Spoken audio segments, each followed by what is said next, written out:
Ladies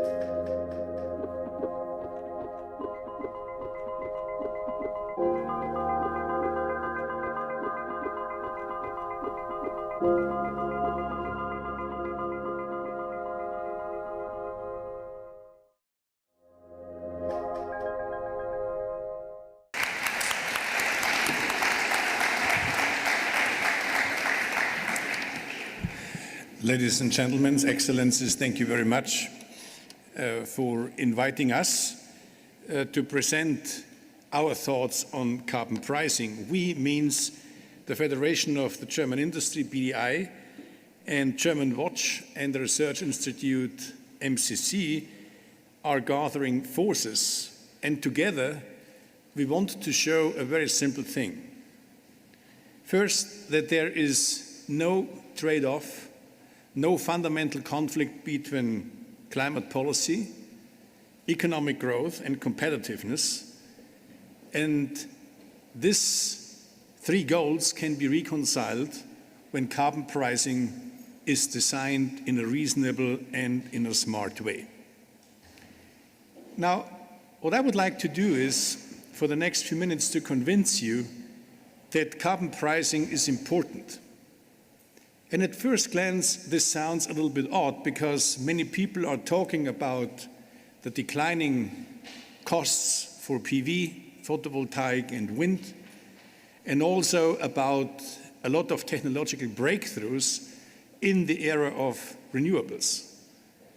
And as you know, in the next few decades, we need a peak in emissions, a rapid decline of the emissions, and basically, by and large, at the first half of the century, we need to achieve zero emissions if we want to achieve the climate goals. So what's the role of carbon pricing in this perspective? And in order to explain the role of carbon pricing, let me elaborate a little bit on this figure. First of all, the Paris Agreement has highlighted a very simple but nevertheless a very important fact, that the atmosphere is a limiting disposal space. Limiting the increase of the mean temperature well below 2 degrees, we are allowed to release 800 gigatons CO2. So if we do a little bit more, let's say 1,000 or 2,000 gigatons, so then we will see a sharp increase of global mean temperature, which is not consistent with the Paris Agreement.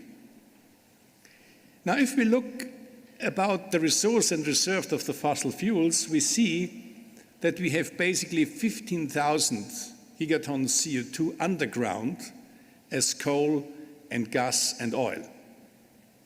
Admittedly, we will not extract all these resources underground because there are increasing extraction costs. But nevertheless, even if we just rely on the economic viable parts of this 15,000, roughly 80% of coal and 2/3 of oil and gas over the century has to remain underground. The crucial question is, what kind of economic incentives can be created, what kind of policy instruments should be implemented in order to achieve this goal? There's a huge discussion what kind of instruments, but it is obvious that carbon pricing is an effective, and I would like to elaborate on this, it's also a just way to deal with this transformation pathway. A carbon price basically has three wonderful characteristics. First, a carbon price incentivizes carbon-free technologies. Second, a carbon price saves fossil fuels, the use of fossil fuels. And third, it creates revenues. So without a carbon price, let's assume that there is a breakthrough in the renewable technologies. So then people will use more of these technologies, but at the same time, this will also lower the fossil fuel prices. And in the end, we might perceive and might observe an increasing share of renewables, but at the same time also an increasing share using fossil fuels. The only way how to overcome this problem is to impose a carbon price, because the carbon price helps us on the one hand to foster new technologies, to incentivize innovation, but at the same time to help us to save fossil fuels. And as I said, it creates revenues. And these revenues could be used either to reduce other taxes, or what's quite important in the context of the G20, to finance public infrastructure. Around the globe, there is a significant underinvestment in public infrastructure, in particular in the water sector, in the provision of clean electricity, transport, and telecommunication. At first glance, it seems that we cannot reconcile the overuse of the atmosphere and the under-provision of infrastructure investments, but in fact, with carbon pricing, we can overcome this trade-off.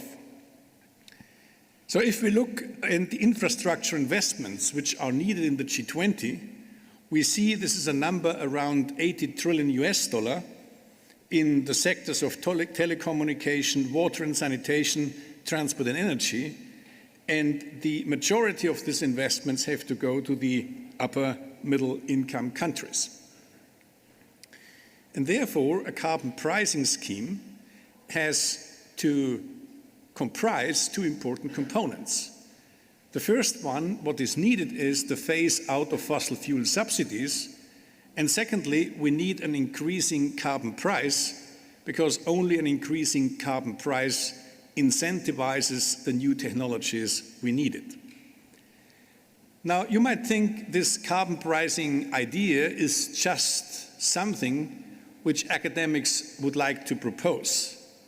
But in fact, this is not the case. Since 2005, we have seen many emerging carbon pricing schemes consisting of carbon taxes or emission trading schemes. And by 2025, we will see around the globe many new emerging systems. And this is quite interesting, because in these countries where carbon pricing is implemented, revenues are available. And what you can see here is that carbon pricing, even moderate carbon pricing, allows to finance the infrastructure needs in many countries. Here, basically, you can see only in countries where you have the purple color, the infrastructure costs are larger than the public revenues raised by carbon pricing, and in most of the countries, carbon pricing is sufficient to finance infrastructure needs. So in the end, carbon pricing has a huge potential to incentivize low-carbon transition and at the same time the infrastructure. And therefore, we propose that the G20 should adopt a roadmap to gradually introduce carbon pricing, including a phase out of fossil fuel subsidies, in consistency and in accordance with the G20 presidency, introduction of a carbon pricing mechanism differentiated by countries. And carbon pricing has basically, in this context, two main effects: steering the investments into the right direction and generating revenues that can be used to finance low carbon and climate resilient infrastructure. So in the end, what we are saying and claiming is make carbon pricing work. Thanks.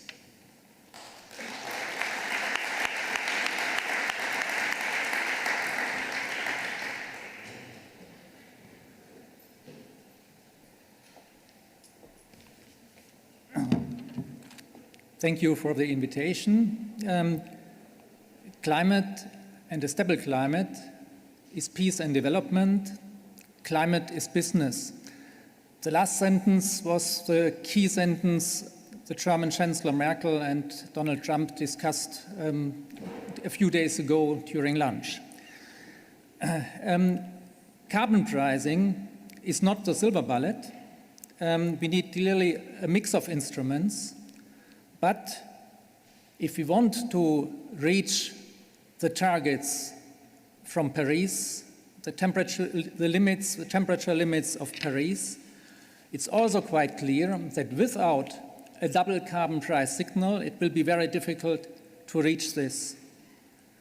Double carbon price signal means to phase out fossil fuel subsidies in the next couple of years and to get a positive carbon price signal, which could be emission trading, which could be taxes, which could be levies in different G20 countries. And it's a new quality for the debate that businesses, think tanks, and civil society join forces to ask for this together, both on a national level, but also between B20, T20, and C20. With this support, now the ball is in the field of decision makers. Let's go ahead. Thank you.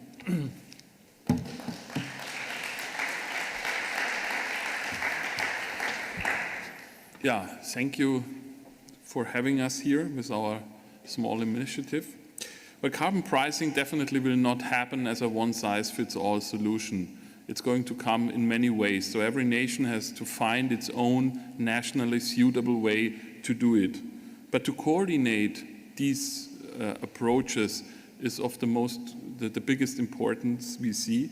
And I think that cooperative and especially comparable and really comparable approaches will be the best way to do it. Our initiative wants to encourage the countries, and especially the countries of the G20, as they are the ones with almost 80% of all emissions in the world and with more than 85% of the global GDP, to resort on this way, to develop their own ways to price carbon and to make them comparable. Because from a business perspective, I am quite sure that if we would resort on a way like this, we would see a huge technological and economical dynamic in the world, beginning in the G20 and then jumping over to the other countries. And this would be helpful for all, for business, for climate, for governments, for industry nations, and for developing countries. And therefore, I truly believe that this effort is important and that it is good that we asked our government to put this on the agenda of the G20. Thank you.